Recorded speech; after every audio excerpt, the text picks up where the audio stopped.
Los procedimientos verbal, verbal sumario, ejecutivo y algunos procesos liquidatorios tienen en común la estructura tradicional de la jurisdicción contenciosa. Esto es, que existen dos extremos con anhelos opuestos que acuden ante la autoridad con la finalidad de demostrar en litigio que sus argumentos son ciertos y por tanto el juez debe fallar a su favor en la emisión de la sentencia que ponga fin a la controversia. La jurisdicción voluntaria se basa en lo opuesto, en la autorización o validación de la autoridad judicial sin necesidad de existir litigio, extremos o contienda. Bienvenidos a este capítulo, les habla Juan Carlos Tejero Medina. Hoy hablaremos del procedimiento de la jurisdicción voluntaria. Para ilustrar estas nociones, imagino una situación que surge a raíz del conflicto interno armado que atraviesa el país, en la cual la señora Carmenza Urrutia fue secuestrada por un grupo armado al margen de la ley en el año 2020, cuando se desplazaba por las carreteras del país. Doña Carmenza era una mujer, madre cabeza de hogar, fundadora, propietaria y directora de una empresa dedicada a la alta costura con amplio reconocimiento y trayectoria, negocio que se constituía como el principal sustento de su familia, hijas, yernos y nietos, quienes recibían ganancias y dividendos de la actividad comercial. La familia de la señora Urrutia recibió por un año pruebas de supervivencia y peticiones de elevadas sumas de dinero a cambio de su liberación, a las cuales accedieron en innumerables ocasiones, siendo cada vez más alta la suma solicitada. Sin embargo, luego de junio de 2021, las pruebas de supervivencia y llamadas se detuvieron por completo, dejando un incómodo silencio en el ambiente. Deudas de la empresa por asumir y asuntos legales que tratar. ¿Qué debería hacer la familia de Carmenza Urrutia para garantizar su patrimonio y presente y futuro? En esta lectura se abordarán las nociones necesarias para comprender el procedimiento de la jurisdicción voluntaria, desde las generalidades, los sujetos que intervienen, el rol de los auxiliares de la justicia, las autoridades administrativas y las notarías. Lo anterior con la finalidad de abordar los problemas jurídicos que emergen de los hechos narrados anteriormente y encontrar las soluciones adecuadas. Etimológicamente hablando, la palabra jurisdicción proviene de los vocablos iuris, derecho, y dicto, dictar, lo que implica la función de decidir en derecho, actividad históricamente asignada a los jueces y vinculada a los conflictos entre dos o más sujetos. La jurisdicción voluntaria tiene origen en el sistema legal romano, época en la que los ciudadanos acudían a los tribunales, tanto públicos como privados, en busca de una protección a sus negocios, sin la necesidad de presentar un litigio con un tercero. El Código General del Proceso, Ley 1564 de 2012, artículo 577, señala en 12 numerales cuáles son los procesos que se llevarán en esta jurisdicción, los cuales leeremos a continuación. Jurisdicción voluntaria. Licencias para enajenar o gravar bienes de representados. Licencia de emancipación voluntaria. Designación de guardador, consejero o administrador. Declaración de ausencia. Declaración de muerte presunta por desaparecimiento. La adjudicación, modificación o terminación de apoyos en la toma de decisiones promovido por la persona titular del acto jurídico. Autorización de adopción. Levantamiento de patrimonio de familia. El divorcio. La separación de cuerpos y de bienes por mutuo consentimiento. La corrección, sustitución o adición de partidas de Estado civil. Los procesos de jurisdicción voluntaria inician con la presentación de la demanda por parte de los interesados ante la autoridad judicial. La demanda debe reunir los requisitos generales, Ley 1564 de 2012, artículos 82 y 83. Es decir, debe indicar la autoridad a quien se dirige, el tipo y naturaleza del proceso, los datos generales de los demandantes y su apoderado, así como los hechos, pretensiones, pruebas, notificaciones y demás acápites necesarios en atención a las especialidades del proceso que se desee iniciar. No es procedente indicar los datos de la parte pasiva al ser inexistente. No hay demandado, representantes o apoderados del demandado. Por lo tanto, los anexos de la demanda se ceñirán al poder de los demandantes, las pruebas y otros argumentos que sirvan para demostrar ante la autoridad judicial los anhelos de los actores y los demás necesarios en atención al proceso. El procedimiento se lleva a cabo en 3 etapas a saber. La primera de ellas consiste en una fase escritural que inicia con la presentación de la demanda, la cual se somete a la clasificación judicial y puede ser rechazada de plano. Por ejemplo, cuando no correspondan las pretensiones y asunto con la jurisdicción voluntaria inadmitida, evento en el que se otorga 5 días para que sea subsanada o admitida, caso en el que el juez ordenará las citaciones y publicaciones a que hubiera lugar y la notificación ante el agente del Ministerio Público. Tenga presente en este punto que cada juzgado tiene adscrito un procurador judicial para la guarda y vigilancia de estos procesos. En la segunda fase, el juez se pronuncia frente a las pruebas solicitadas o de oficio procedentes, ordenando su práctica y señalando fecha y hora para audiencia, donde se evacuarán otras pruebas si son procedentes. Si se trata de un dictamen pericial, se ordena su práctica a costa de los interesados y una vez ha llegado al proceso, el resultado fija la audiencia. Si se trata de una declaración de parte o terceros, señala audiencia para evacuarlas en debida forma, garantizando la oralidad y debido proceso, diligencia a la que es citado el Ministerio Público. La fase final consiste en la emisión de la sentencia, la cual se profiere culminada la audiencia, pero continúa con vigilancia de la autoridad judicial que la emite hasta garantizar su cumplimiento. Código General del Proceso 2012, artículo 579. A continuación, se mencionan algunos de estos procesos de jurisdicción voluntaria, señalando a la luz de la norma sustancial y procesal los puntos más relevantes en cuanto a los derechos que involucran y su impacto tanto en el Estado como en los administrados.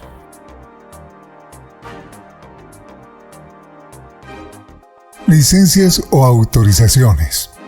La norma sustancial permite que en algunas ocasiones una ficción garante con relación al patrimonio, por ejemplo, cuando se trata de la vivienda familiar, se habla del patrimonio de familia, Ley 861 de 2003, el cual es inembargable.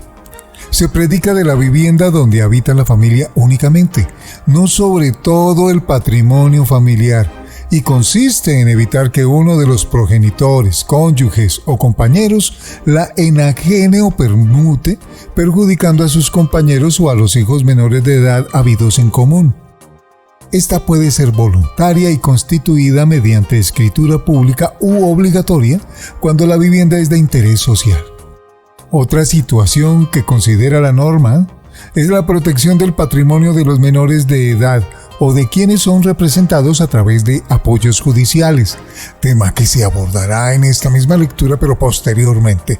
En estos casos se debe tramitar mediante la jurisdicción voluntaria un proceso de licencia o autorización de levantamiento de patrimonio de familia o enajenación de bienes de menores de edad o personas asistidas en apoyos judiciales, con la finalidad de solicitar, como su nombre lo dice, un permiso, una licencia, que se mantendrá hasta por 6 meses, vencidos los cuales quedará sin efecto para realizar negocios jurídicos con relación a ese bien. En el proceso judicial, los interesados deben demostrar a la autoridad judicial y al Ministerio Público la necesidad de enajenar el bien y el uso que se va a hacer del dinero recaudado, para que se autorice la cancelación mediante la emisión de la licencia para llevar a cabo el negocio. Reconocimiento del guardador testamentario. La norma sustancial Ley 1306 de 2009 explica el rol de los curadores, consejeros, guardadores y administradores como aquellos que son designados de manera voluntaria o legal para la protección de los derechos y del patrimonio de quienes no lo pueden hacer de manera directa. Los curadores son aquellos que ejercen la representación de los menores de edad cuando la custodia que naturalmente corresponde a sus progenitores ha sido suspendida. Esto puede darse de manera voluntaria, abandono o con intervención judicial en casos de restablecimiento de derechos, por presunta vulneración de sus derechos fundamentales en casos de violencia intrafamiliar, entre otros. Por ejemplo, un curador puede ser un familiar como los abuelos, los tíos o los hermanos cuando son mayores de edad. Y también puede ser un auxiliar de la justicia designado en un proceso cuando los intereses del menor se encuentran con los de sus progenitores. Los consejeros, como su nombre lo indica, tienen el deber de guiar a la persona en que han sido designados para la formación personal y profesional, así como la toma de decisiones que puedan llegar a ser significativas en presente y futuro. Estos consejeros pueden ser diferentes a la persona que tiene la curaduría y en ocasiones son designados en testamentos.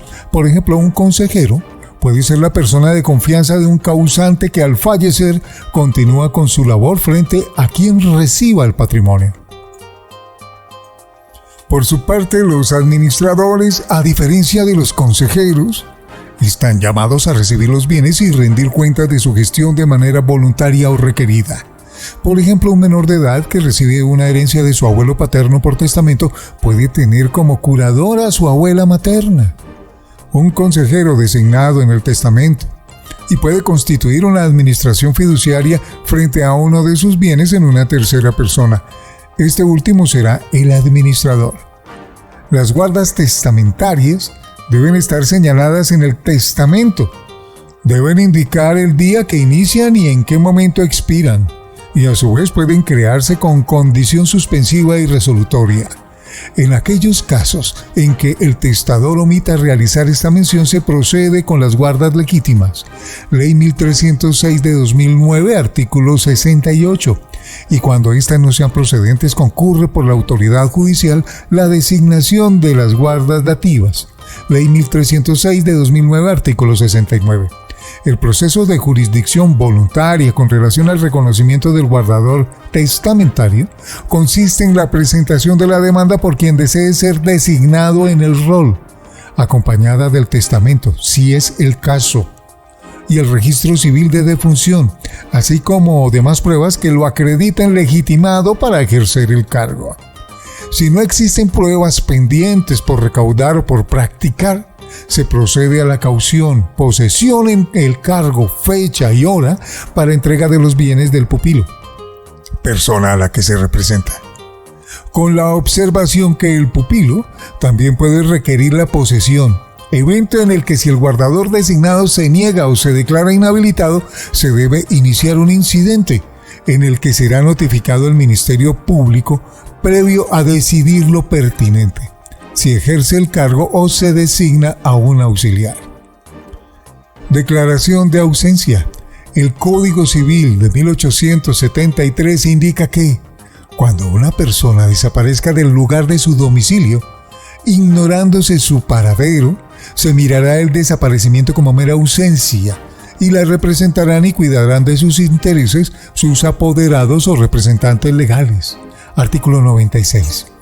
El proceso de jurisdicción voluntaria en este sentido se lleva a cabo en 5 etapas, a saber, la primera de ellas consiste en una fase escrita, que inicia con la presentación de la demanda y la relación del patrimonio del ausente, esto es, los activos y pasivos de quien no se conoce su paradero.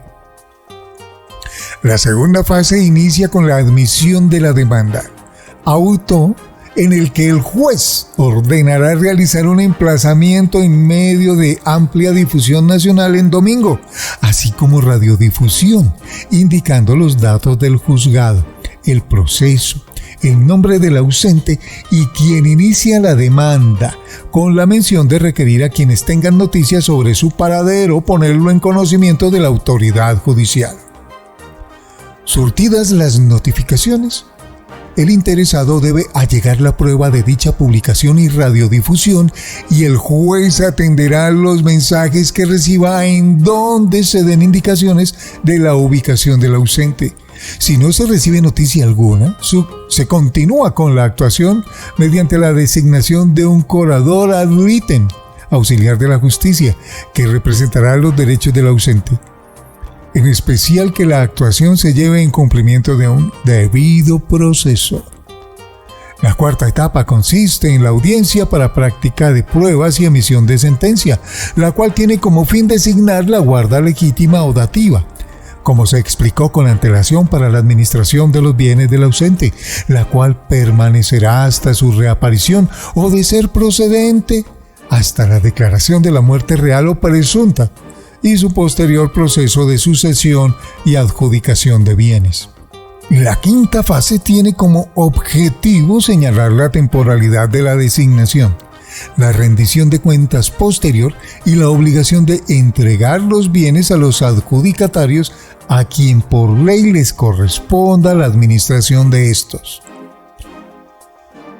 Este proceso busca dar continuidad a los derechos y obligaciones de la persona que ha desaparecido, al mismo tiempo que su familia, conocidos y demás interesados despliegan diferentes actos de búsqueda para hallarlo. Con relación al caso bajo estudio, se tiene que la señora Carmenza Urrutia, desde un primer momento, reunía los requisitos para solicitar ante la autoridad judicial la declaración de ausencia, pues su familia tenía conocimiento que se encontraba secuestrada por un grupo armado al margen de la ley desde el año 2020, ignorándose su paradero. Esta solicitud sería viable para dar continuidad a la administración de sus negocios por parte de la familia cercana a quienes se puede designar como guarda legítima de sus bienes. Declaración de muerte presunta. El Código Civil de 1873, artículo 97, señala las condiciones que se deben reunir para declarar la muerte presunta de una persona luego de 2 años de desaparecida, las cuales se mencionan y explican a continuación. La primera de ellas consiste en presentar la demanda ante el juez civil municipal del último domicilio del desaparecido, con las indicaciones del artículo 82 y siguientes del Código General del Proceso.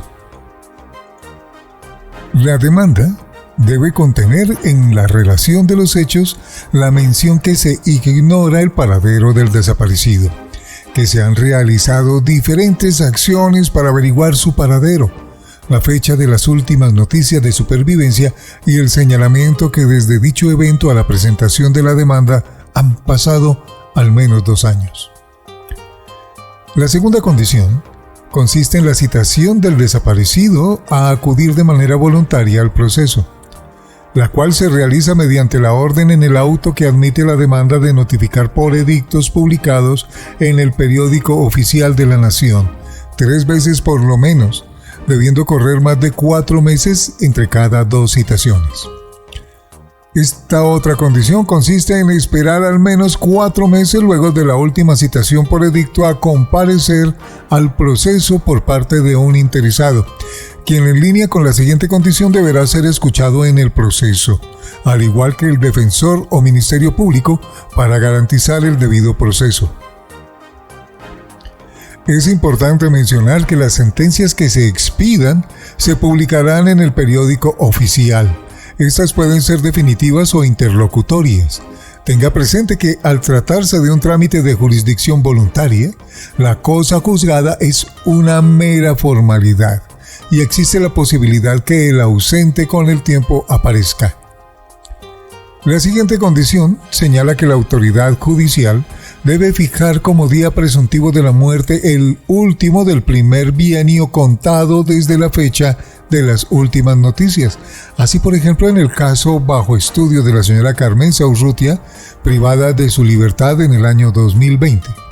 Pero fue en junio de 2021 que no se volvieron a recibir pruebas de supervivencia, por lo que el día presuntivo de su muerte será el 30 de junio de 2023.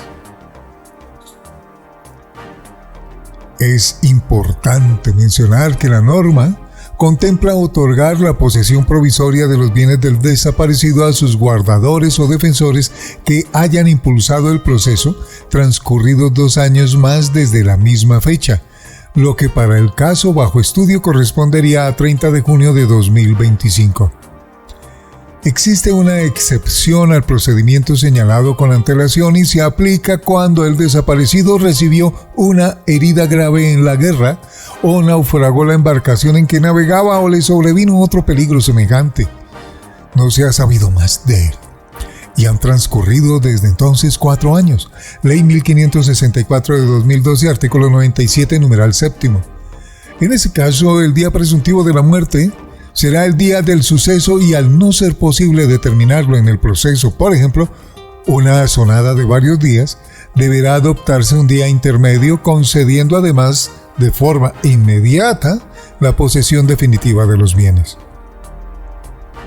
En el escenario procesal se tiene que, posterior a la publicación de la sentencia, podrá promoverse por separado el proceso de sucesión del causante y la liquidación de la sociedad conyugal.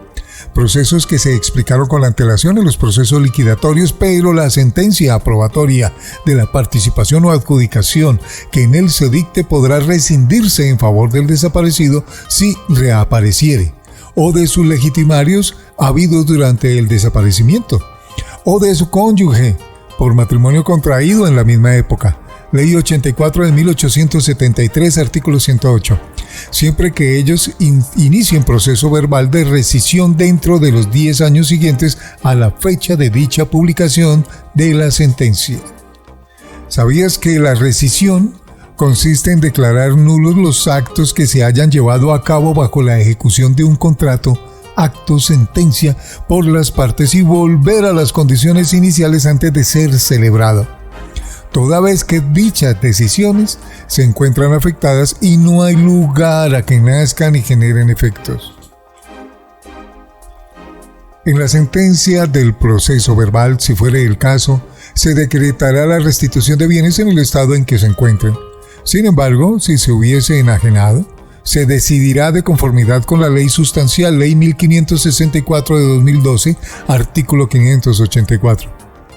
Con relación al caso en concreto, se puede adicionar que si los familiares de la señora Carmenza Urrutia desean, desde el momento en que reciben la noticia del secuestro de su familiar, ponerlo en conocimiento de las autoridades para continuar con la administración de los bienes, pueden hacerlo como declaración de ausencia, ya que no es posible determinar su ubicación física geográfica.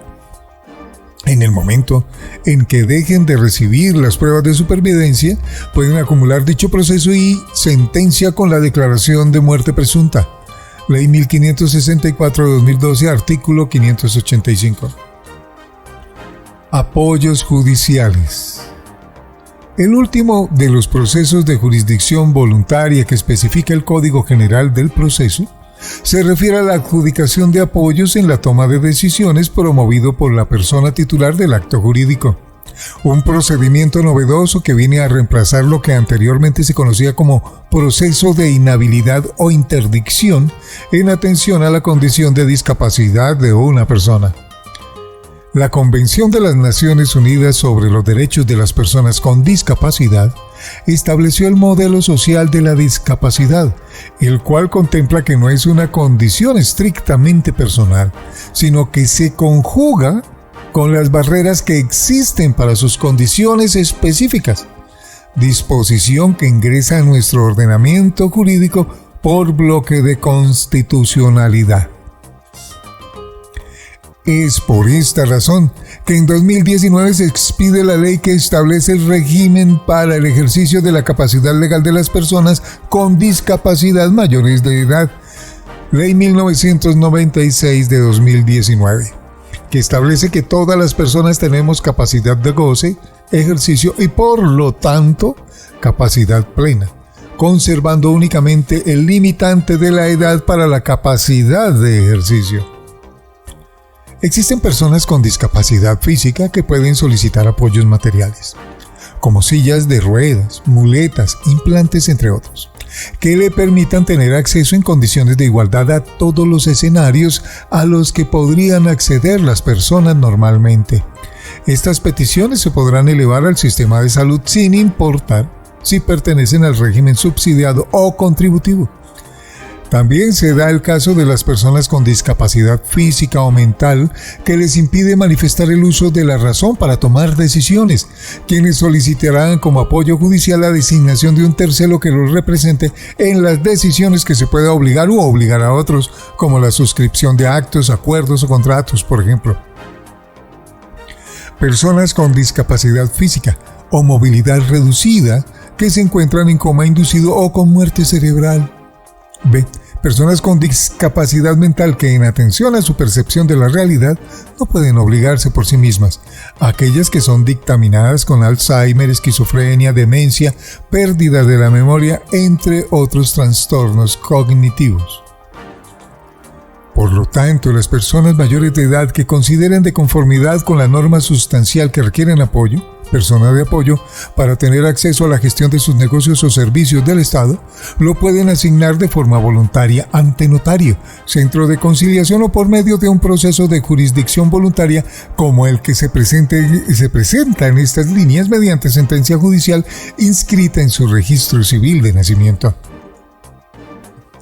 Desde el 26 de agosto de 2021, entra en vigor la Ley 1996 de 2016, en la que se estipula que las personas con discapacidad que deseen de manera voluntaria otorgar a un tercero su representación como apoyo para la toma de decisiones deberán indicarlo de esta manera en la demanda, además de señalar esos negocios jurídicos en los que necesita acompañamiento.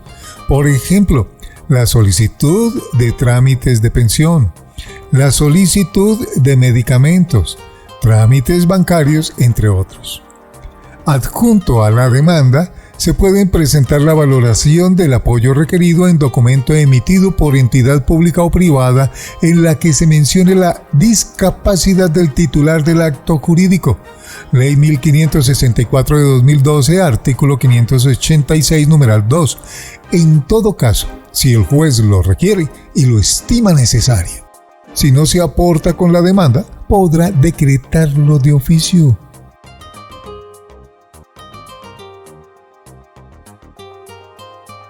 En la siguiente gráfica, en la siguiente locución, se indica el contenido mínimo del informe de valoración de apoyos que debe elaborar un profesional en la atención a las condiciones especiales de la persona titular del acto jurídico.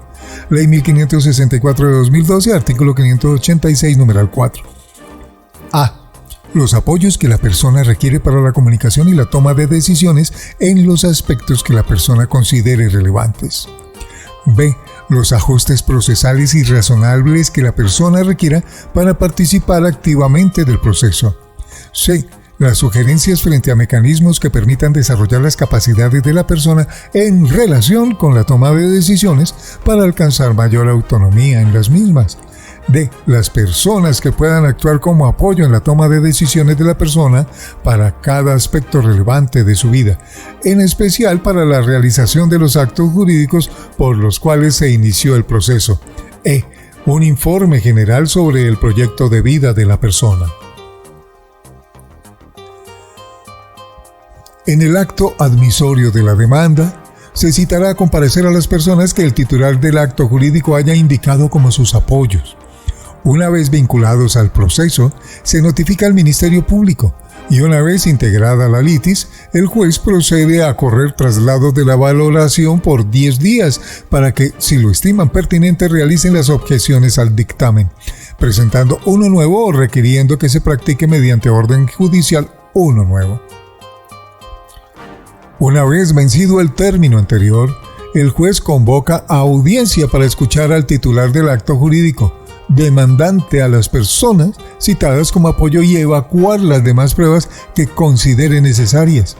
Audiencia en la que se dicta sentencia de adjudicación de apoyo, trámite que al ser voluntario puede ser modificado, revocado o finalizado en el momento que el titular del acto o la persona designada al juez consideren pertinente. Auxiliares de la justicia y sujetos procesales.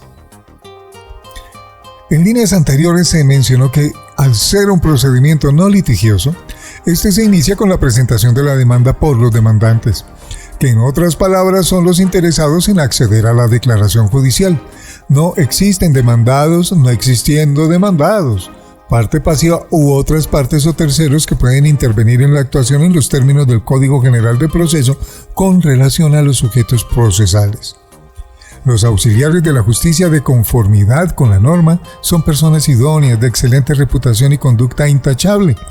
Deben ser mayores de edad, capacidad plena y no pueden tener antecedentes legales, quienes además deben cumplir las indicaciones del acuerdo 10.448 de 2015 del Consejo Superior de la Judicatura y demás normas que lo complementen, adicionen o deroguen.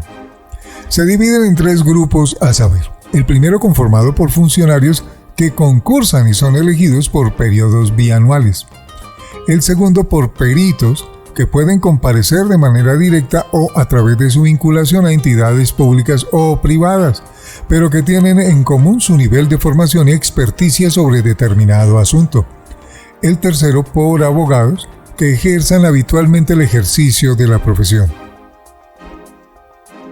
Para comprender mejor los tipos de auxiliares de la justicia que existen, así como sus roles y funciones dentro de los diferentes procesos, incluyendo los procesos de jurisdicción voluntaria, se presenta la siguiente gráfica, en este caso la siguiente voz, la cual se desarrollará de manera posterior: secuestre, partidor, traductor, intérprete, liquidador, síndico, peritos, curador ad litem. Vamos a descifrarlos uno por uno. Secuestre se refiere a los auxiliares de la justicia encargados de tomar la custodia de los bienes por orden judicial. Se designan en el curso de un proceso posterior a la práctica de medidas cautelares, como el embargo o diligencias que requieren su presencia. Entre los requisitos mínimos para ejercer dicho cargo se encuentra contar con la solvencia necesaria, en atención a la categoría que se desee desempeñar, acreditada por un contador o la autoridad fiscal, y disponer de espacio propio o en tenencia bajo contrato para la guarda de los bienes. Es importante tener en cuenta que esta medida cautelar es propia de procesos declarativos, liquidatorios y ejecutivos. Sin embargo, en los procesos de jurisdicción voluntaria se puede presentar en la administración de bienes provisional. Partidor. En los procesos liquidatorios, una vez aprobados los inventarios y avalúos, se procede a elaborar el trabajo de partición. Los interesados pueden decidir designar esta labor a un abogado de su confianza que los represente a todos y presente dicho documento, o pueden optar por solicitar a la autoridad judicial que designe para realizar la distribución de los bienes que conformen el patrimonio objeto del estudio. Esta labor es realizada por un funcionario auxiliar de la justicia en calidad de partidor, quien debe ser abogado y contar con experiencia profesional de mínimo 5 años posteriores a su graduación. Traductor. Todos los procesos judiciales en Colombia se llevarán bajo la lengua castellana o español. Sin embargo, puede suceder que los sujetos procesales que tramitan sus causas no tengan conocimiento de dicha lengua y que su lengua oficial sea extranjera, como el inglés, francés, italiano, alemán, entre otros. Para estos casos, existen auxiliares de la justicia en el rol de traductores, que deben acreditar 5 años de experiencia posteriores al grado que certifique el manejo de una segunda lengua o varias. No se exigirá este requisito si el traductor tiene como lengua nativa la que traduce, y rendirán sus oficios en los procesos en que se requieren posterior designación judicial. Intérprete. Cumplen una función similar a la de los traductores, pero los intérpretes deben acreditar una experiencia mínima de 3 años contados a partir del certificado que indique el conocimiento y manejo de una lengua o dialecto autóctono, normalmente de grupos indígenas, el cual no se exigirá si el intérprete es nativo de estas comunidades. Liquidador. Estos auxiliares de la justicia son propios de procesos ejecutivos y liquidatorios, como su nombre lo indica. Deben acreditar como formación profesional la custodia y administración de bienes y una experiencia de más de 5 años. Síndico, también conocidos como administradores de bienes, deben contar con una experiencia mínima de 5 años en custodia, fiscalización y administración de bienes. Por ejemplo, en los procesos de jurisdicción voluntaria, pueden presentarse en el proceso de reconocimiento de guardadores testamentarios, al igual que otros auxiliares de justicia. Están obligados a rendir cuentas espontáneas o requeridas de su gestión. Peritos. A diferencia de los anteriores, los peritos no tienen la calidad de funcionarios. Son profesionales expertos con una amplia trayectoria e idoneidad en el sistema específico. Por lo tanto, se encuentran en entidades públicas o privadas a las que de manera voluntaria pueden acudir los interesados o que indique el juez de oficio. Cuando se trate de una persona jurídica, será la encargada de hacer la designación de la labor encomendada en un profesional, quien deberá acudir a la audiencia si el juez y las partes lo requieren. En los procesos de jurisdicción voluntaria, especialmente en la adjudicación de apoyo, la labor desempeñada por los peritos es fundamental en la valoración de apoyo que analiza el juez para tomar una decisión. Curador ad litem. Es la labor encomendada a los abogados que ejerzan habitualmente la profesión, quienes desempeñarán el cargo en forma gratuita como defensores de oficio. Ley 1564 de 2012, artículo 48, numeral 7. Esta designación es obligatoria y solo en aquellos casos en que el abogado justifique que ya está actuando como defensor de oficio en más de 5 casos, será relevado del cargo. En caso de no comparecer o no justificar su ausencia, se compulsarán copias para la investigación correspondiente. Es importante mencionar que todos los auxiliares de justicia, funcionarios públicos o privados, pueden ser excluidos de la lista de la rama judicial o investigados en atención a la profesión que desempeñen, si no acuden a la designación efectuada o no realizan en debida forma la labor encomendada. Notarías. Las notarías son personas jurídicas de carácter privado que dan fe pública de los actos que se pongan en su conocimiento. Por esta razón, no están facultadas por la norma para conocer sumarios, litigios o contiendas entre partes, al no tener facultad de administrar justicia y emitir fallos.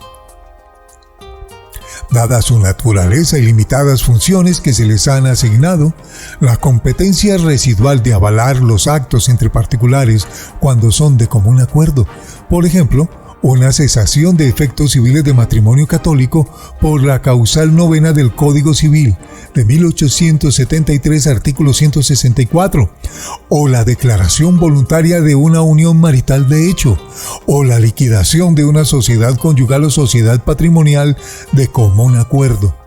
Se traen a colación en el trámite de los procesos de jurisdicción voluntaria, toda vez que existen trámites que se pueden realizar ante la autoridad judicial o directamente ante el notario. Por ejemplo, la designación de un apoyo judicial, la declaración de ausencia y de la declaración de muerte por desaparecimiento. Ley 1564 de 2012, artículo 22, numeral 21.